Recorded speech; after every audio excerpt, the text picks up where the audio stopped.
గరుడ పక్షి దాడి చేయటంతో అమ్ముకి చాలా గాయాలైపోయి ఉంటాయి. ఇక గాయాలైపోయి ఉండటంతో అమ్ముకి మొఖానికి అంతా కూడా బ్యాండేజీలు వేసి బెడ్‌పై రెస్ట్ తీసుకుంటూ ఉంటే, పిల్లలు చుట్టూ చేరి బాధపడుతూ చూస్తూ ఉంటారు. అయితే అప్పుడే బాగి ఏడుస్తూ అమ్ము, అమ్ము అంటూ అమ్ము దగ్గరికి వచ్చి అమ్ముని హగ్ చేసుకొని చాలా చాలా ఏడుస్తూ ఉంటుంది. అమ్మో! పిల్లలు మీరంతా ఇప్పటినుంచి చాలా జాగ్రత్తగా ఉండాలి. అల్లరి చేయకూడదు. మీ నాన్న చెప్పిన మాట మీరంతా వింటూ ఉండాలి.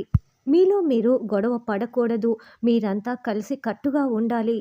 సమయానికి తినాలి, నిద్రపోవాలి, ఆరోగ్యం కాపాడుకోవాలి అని బాగి జాగ్రత్తలు చెప్తూ ఉంటే, ఎందుకు మిస్సమ్మ ఇలా మాట్లాడుతోంది అని పిల్లలు షాకింగ్‌గా వింటూ ఉంటారు.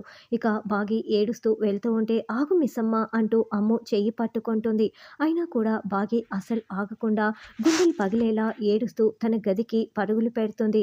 ఇక తన గదిలో కుప్పకూలి బాగి చాలా ఏడుస్తూ ఉంటుంది. అంటే పాపని తీసుకొని ఇంటి నుండి వెళ్ళిపోవాలని బాగి నిర్ణయం తీసుకొని పిల్లలందరికీ కూడా ఇలా జాగ్రత్తలు చెప్పి ఉంటుంది. నిజంగానే బాగి ఇంటి నుండి వెళ్ళిపోతుందా? లేకుంటే అమర్ అడ్డుకుంటాడా? అన్నది రానున్న ఎపిసోడ్‌లో తెలుసుకుందాం.